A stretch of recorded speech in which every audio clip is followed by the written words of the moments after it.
नमस्कार, जय हिंद। स्वागत है आप सभी लोगों का रंजन एजुकेयर के हमारे एजुकेशनल चैनल पर। मैं छोटे लाल आपकी सेवा में। मेरे प्यारे विद्यार्थियों, जैसा कि आपने अनुरोध किया था सर पेरिस शांति सम्मेलन, तो आइए चर्चा कर लेते हैं पेरिस शांति सम्मेलन। तो सबसे पहले यह जान लेते हैं कि जो पेरिस शांति सम्मेलन था, ये केवल नाम का शांति सम्मेलन था, काम पूरा का पूरा शांति का हुआ। अब इस सम्मेलन की जरूरत क्यों पड़ी? आप जानते हैं कि प्रथम विश्व युद्ध 1914 से 1918 तक चला। जब 1918 में प्रथम विश्व युद्ध समाप्त हो गया, तब ऐसा महसूस किया जाने लगा कि ऐसा कुछ व्यवधान किया जाए, ऐसी कुछ ट्रीटी बनाई जाए जिससे जो है आगे विश्व युद्ध न झेलना पड़े, आगे शांति रहे, सब कुछ सुचारू रूप से चलता रहे। इसके लिए सम्मेलन आयोजित किया गया। लेकिन हुआ क्या, सम्मेलन का स्थान चुना गया फ्रांस की राजधानी पेरिस को। और उस समय पेरिस का भी माहौल अच्छा नहीं था, लेकिन फिर भी फ्रांस ने जर्मनी को पराजित करने में एक अहम भूमिका अदा की थी, जिस कारण से उसे तजब्बो दिया गया और सम्मेलन का स्थान पेरिस को चुना गया। अच्छा, अब इस सम्मेलन में केवल जो है विजयी पक्ष, मतलब जो विश्व युद्ध जीते थे, उन्हें ही इनवाइट किया गया, उन्हें ही बुलाया गया। पराजित पक्ष को, मतलब हारे हुए पक्ष को बुलाना नहीं गया, उनकी जरूरत नहीं समझी गई। उन्हें तब बुलाया गया जब उनसे केवल हस्ताक्षर कराना था, साइन कराना था। इसके पहले उन्हें बुलाने की कोई जरूरत नहीं समझी गई, जो बहुत बड़ी चूक थी। ऐसा नहीं होता है ट्रीटीज में। तो यह सम्मेलन शुरू होता है 18 जनवरी 1919 को फ्रांस की राजधानी पेरिस में। इस सम्मेलन में कुल 32 देशों के, 32 कंट्रीज के 70 प्रतिनिधियों ने भाग लिया। 70 प्रतिनिधियों ने भाग लिया कि केवल कहने को थे, इनकी कोई जरूरत थी नहीं। जो मुख्य आगे आपको बताया जाएगा अभी। क्या सम्मेलन का अध्यक्ष बनाया गया फ्रांस के प्रधानमंत्री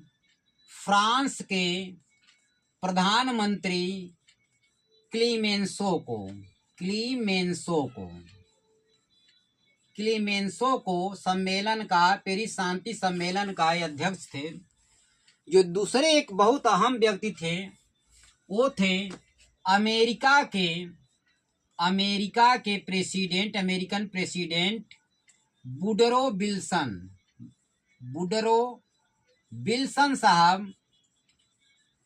विल्सन और ब्रिटिश प्रधानमंत्री लॉयड जॉर्ज।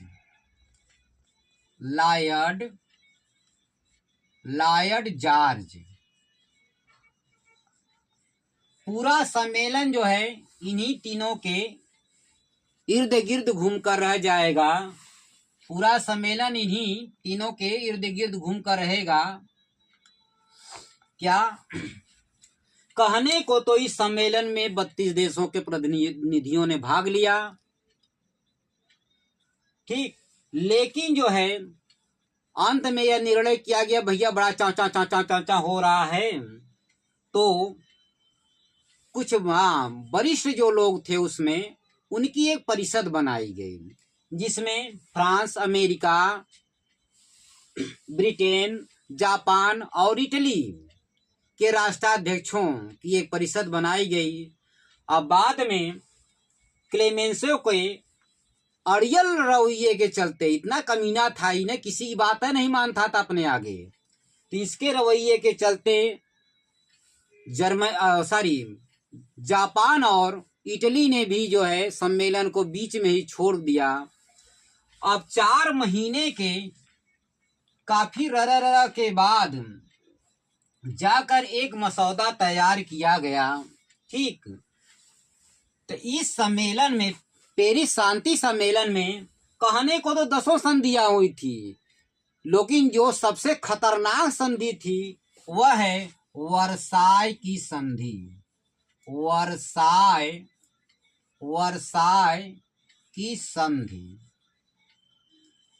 यही संधि है जिसने दूसरा विश्व युद्ध करा दिया, वर्साय की संधि। तो क्या मसौदा तैयार किया गया? इस संधि के तहत 230 पृष्ठों का 15 भागों में डिवाइड, जिसमें 439 धाराएं थीं, यह प्रस्ताव तैयार किया गया। अब इस प्रस्ताव को तैयार होने के बाद जर्मनी के समक्ष रखा गया। जब यह प्रस्ताव जो है जर्मन में पहुंचा है तो क्या पूरी जर्मनी में जो है हाहाकार मच गया। जो वहां की सीडेमान सरकार थी, जर्मनी की सीडेमान जो सरकार थी, सीडेमान सरकार ने इससे घबरा कर त्याग पत्र दे दिया। क्या था थोड़ा जो है उसके बारे में भी जान लेते हैं। इसमें जो है जर्मनी के जो भी उपनिवेश थे, मित्र राष्ट्रों ने आपस में बांट लिए। इसे खत्म कर दो भैया, हम लोग आपस में बांट लेते हैं। 75% कोयले की खाने, लोहे की के भंडार फ्रांस को दे दिए गए। इस तरह से जर्मनी को पूरी तरह से इतना पंगु कर दिया गया कि जीवन में, भविष्य में कभी भी जर्मनी उभर न सके। अच्छा, अमेरिकी जो है राष्ट्रपति वुडरो विल्सन साहब, ये बड़े आदर्शवादी नेता थे। इनका मानना ये था कि भैया जो विश्व युद्ध हुआ उसमें कुछ न कुछ कम या अधिक सभी की गलती थी। किसी एक को दोषीदार बनाना ठीक नहीं है और किसी से कोई डैमेज, कोई क्षतिपूर्ति नहीं ली जाएगी। लेकिन ये दोनों कमीने मानने वाले नहीं थे। इसको क्लेमेंसो, इसका तो ये विचार था कि पूरी जर्मनी को बिल्कुल खत्म कर दिया जाए, बर्बाद कर दिया जाए, नष्ट कर दिया जाए, ये इसकी मंशा थी। अब कमीनेपन में इनका भी बाप लॉयड जॉर्ज ये तो चाहता था कि हाँ जर्मनी को अपंग कर दिया जाए, मतलब आर्थिक रूप से उसे बिल्कुल कमजोर कर दिया जाए, लेकिन समाप्त न किया जाए। क्यों? इसलिए न किया जाए क्योंकि इसको क्या चाहिए? मार्केट। अपने सामान बेचने के लिए क्या चाहिए भैया? मार्केट चाहिए। तो जब मार्केट चाहिए तो मारा जब रहेगा ही नहीं तो उसके सामान जो है ब्रिटेन में निर्मित जो है वस्तुएं जर्मनी में ज्यादा बिकती थी, तो रह ही नहीं पाएगा तो बेचेंगे कहाँ? चिंता ये थी इसकी। और दूसरी सबसे बड़ी बात ये चाहता था कि विश्व युद्ध के दौरान जो भी लूट का माल मिला है, दुनिया भर में से जो लूट कर हम लोग लाए हैं, वो ज्यादा से ज्यादा हमको मिल जाए। और इस मकसद में लॉयड जॉर्ज कामयाब भी रहा। सबसे ज्यादा उसी को फायदा हुआ, उसी को सब कुछ मिला। वुडरो विल्सन साहब एक आदर्शवादी थे। अब इनकी जो है विल्सन साहब की इन दोनों ने नहीं चलने दी। ये बेचारे 14 सूत्री मांग लेकर आए थे। क्या भैया? 14 सूत्री मांग, 14 सूत्री मांग, जिसमें खास बात राष्ट्रसंघ की स्थापना, जैसा कि हमने आपको राष्ट्रसंघ के वीडियो में बताया भी था। और दूसरी बात कि किसी से कोई डैमेज नहीं लिया जाएगा, विश्व के विकास के लिए क्या किया जाएगा, सारे प्रावधान थे। कुछ भी माना होना इन दोनों ने नहीं, कुछ बहुत छोटी मोटी चीजें माना और सब चीजों को दरकिनार कर दिया। विल्सन क्या चाहते थे? विल्सन चाहते थे कि अमेरिका को पूरी दुनिया में प्रतिष्ठा की उच्च शिखर पर ले जाएं, क्योंकि जब पूरी दुनिया युद्ध में व्यस्त थी, लड़ने में व्यस्त थी, तो अमेरिका क्या कर रहा था? हथियार बना रहा था और हथियारों की सप्लाई कर रहा था। आप किसी भी पक्ष के हों, इससे हमसे मतलब नहीं है। मतलब आप पैसा दीजिए और हथियार हमसे लीजिए। ऐसा करके काफी जो है धन इसने इकट्ठा कर लिया और विश्व पटल पर जो उस समय महाशक्तियां थी उनको बिल्कुल विश्व युद्ध में परास्त करके महाशक्ति बन गया अमेरिका। अभी चाहता था कि यह महाशक्ति का जो तमगा लग गया है वह मिटना नहीं चाहिए, बल्कि दिन प्रतिदिन बढ़ना चाहिए। ठीक भैया, इतनी बात तो आप लोग समझ रहे हैं। अब यहाँ आइए, जब संधि का प्रस्ताव जर्मनी में पहुंचा है तो सीडेमान सरकार, जो वहाँ कुछ समय सरकार थी, उसने घबरा कर त्याग पत्र दे दिया। ना ना ना ना ना, हमारे बस की बात नहीं है इस पर साइन करना। दूसरी सरकार बनी। दूसरी सरकार ने प्रस्ताव पर जो है हस्ताक्षर करना स्वीकार कर लिया। ठीक, वजह क्या थी कि जब यहाँ विरोध हुए तो ही lord George, British prime minister lord George, इसने क्या कहा था जर्मन के प्रतिनिधियों के समक्ष कि जर्मन के लोग कहते हैं कि हम संधि पर हस्ताक्षर नहीं करेंगे। जर्मन के राजनीतिक भी यही कहते हैं, लेकिन हम कहते हैं कि महानुभाव आपको हस्ताक्षर करना ही पड़ेगा। यदि आप पेरिस में ऐसा नहीं करते हैं तो आपको बर्लिन में करना ही पड़ेगा। मतलब जबरदस्ती साइन कराएंगे। इतना जो है मजबूर होने के बाद जर्मनी जहर का कड़वा घूंट पी गया और 28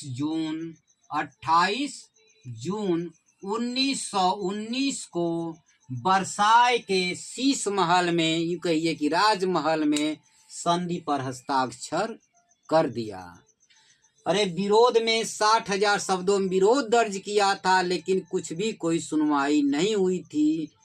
जबरदस्ती कहिए कि साइन कराया गया। जब जर्मन के प्रतिनिधि उन गलियों में, वर्साय की गलियों में जा रहे थे तो लोग सड़े टमाटर, आलू, इन सब चीजों से ऊपर उनके फेंक रहे थे। इतना घोर अपमान कि जैसे दुनिया का सबसे बड़ा अपराधी यही है। जबकि सबसे बड़ा अपराधी कौन था? ये था कमीना ब्रिटेन। क्योंकि पूरी दुनिया की धरती इसी को चाहिए थी।